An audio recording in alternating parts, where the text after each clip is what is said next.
So Manchester United is set to host Spurs this weekend in the Premier League at Old Trafford. And I want us to have a conversation about this game because this game is going to be a tricky fixture.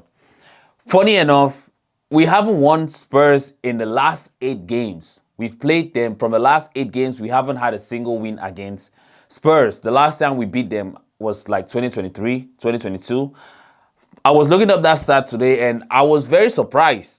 A lot of people will be surprised to learn about that too. I was very surprised that in 8 games we have not beaten Spurs. We've either came out with a draw or we've lost the game. And that's a bad stat to have. So it is going to be a very tricky fixture because we host them at a time where they are sort of going through a rough patch and we are on the high. We've been winning our past games. We're on a high. We haven't lost in like 7 games now. But they themselves, they've had 1 win in the last 10 games. That tells you how bad they are, and they sit 14th in the Premier League. So I really don't know which direction this one is going to go, but let us have a little conversation about the game.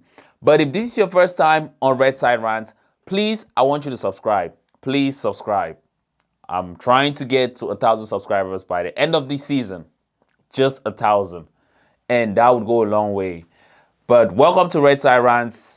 Manchester United hosts Spurs this weekend at Old Trafford, and we're here to talk about the game. So I'm going to start off by talking about Tottenham, right?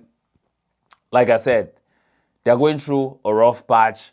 The fans are calling for the manager to be sacked. Remember last season they sacked their manager and they appointed Thomas Frank, the manager from Brentford. But they currently sit 14th in the Premier League. But funny enough, they are doing well in the Champions League. They finished 4th. They finished 4th, but they sit 14th.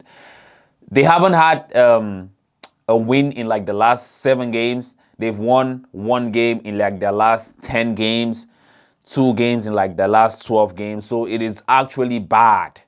It is bad. But their last game was against Manchester City. Funny enough, they were able to come out with a draw. They went into halftime in that game, losing 2-0 at halftime. But they were able to come back during the second half and ended up getting away with a draw. There was some controversial decisions, but yeah, that's football. But now they come to Old Trafford. We've won our last 3 games against Arsenal, Manchester City, and against Fulham. And we've not lost a game in the last 7 games. So this is going to be a tricky fixture. It's going to be a tricky fixture. But we also have to remember that we still have that personal vendetta with Tottenham. Remember the Europa League final where we lost to them. We lost that Europa League final to them 1-0. They didn't play at all. One of the reasons why they find themselves in Europe and we're not playing Champions League football because we lost the Europa League final to them. So we still have that personal vendetta with them. We were supposed to settle scores during the first leg at their stadium, but we ended up tying the game, a game which we should have lost. It's one of those games where we look back and we say, what if? You know, it's part of those Burnleys, those Nottingham Forest games, those Evertons, the games where we tied the games or we lost the games in circumstances where we definitely should have won. The Bournemouth games, games where we scored so many goals, we're in control for the most part, but then one distraction, one little mistake, whatever just happened, and then we ended up tying the game or we end up losing the game. It's one of those games. But then they come to Old Trafford, and in this game, it is very important that we get away with all 3 points. It's very important that we get away with all 3 points. Like I said, Tottenham is not doing good this season. In the Premier League, they've been doing well in the Champions League, but when they come to the Premier League, they are not doing good. They sit 14th and they have not won a game in like how many games? So we need to get 3 points. And when I say we need to get 3 points, it's important because right now, we cannot challenge for the Premier League. I mean, we can challenge for the Premier League, but that would be a very big ask. So let's be realistic. We really cannot challenge for the Premier League. We're out of the Carabao Cup. We're out of the FA Cup. So the only thing we have to do now is to make sure we get Champions League football. And these 3 points it's very important that we get it because others have been getting points from them. Others have been getting points off them. So we just cannot let them go back with anything. We have to get all 3 points because Manchester City even plays Liverpool this weekend. And Liverpool is one of the teams that are currently fighting those 2 spots, the 4th and the 5th position with us.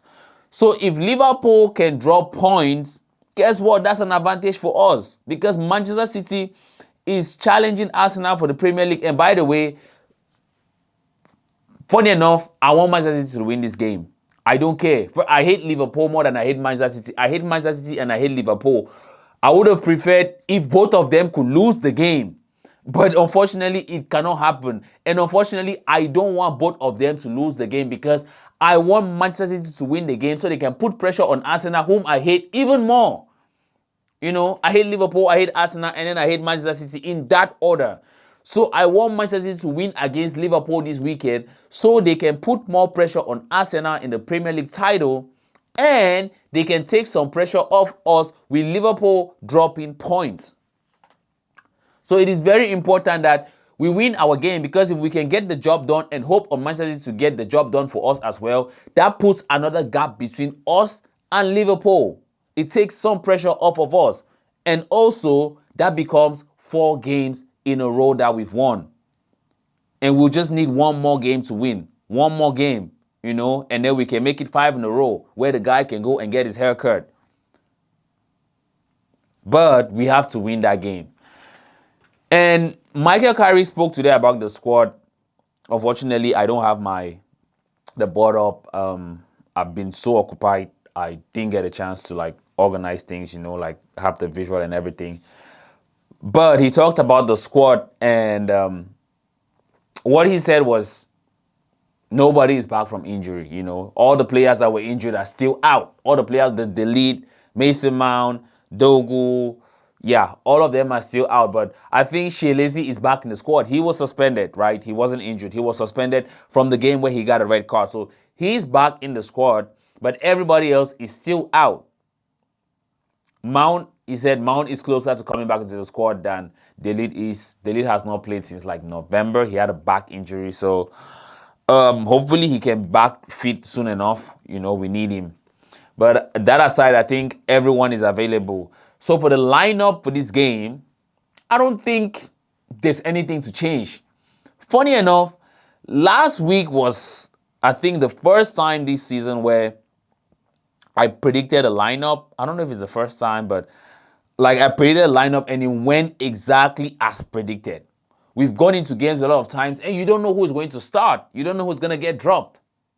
I mean, you can maybe tell who's going to get dropped based off the performances from the previous game or based off players who are injured, but you cannot get the exact lineup. But last week I was able to get it spot on. That is to tell you what Carrick is doing. Michael Carrick is currently doing.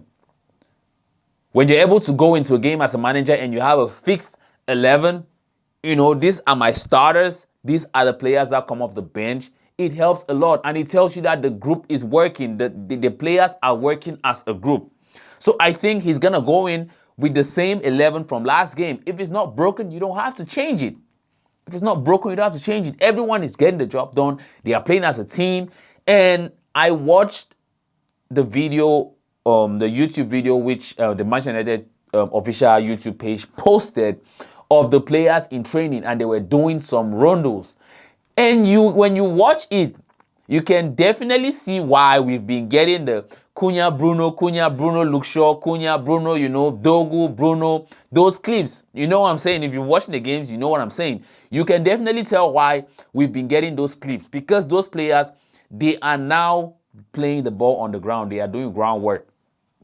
You know, a lot of times we just under Ruben Amorim, we just see the ball being shuffled within the back 3 and stuff like that. But now those players are actually playing short, intricate passes in between each other. You know, in the spaces. Enjoyable to watch. I really, really love it. But yeah, that's not to say Ruben Amorim was a bad coach. I know a lot of people have tried to make that of him. I've not really spoken about him ever since he left. But Ruben Amorim was not just the right man to take us to the next level, if we can put it like that.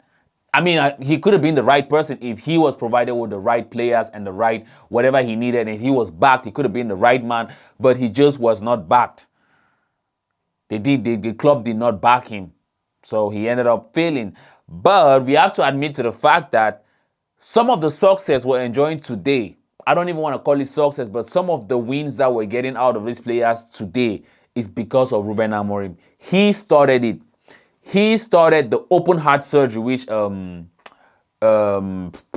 Rangnick talked about at some point. He started the open heart surgery, getting rid of players who were not fit enough, who were not good enough to play for the club, getting rid of those players, making these players bond. You know, he brought in that bond. When you watch clips from training, you watch how these players play on the field, you can definitely tell that there is a bond.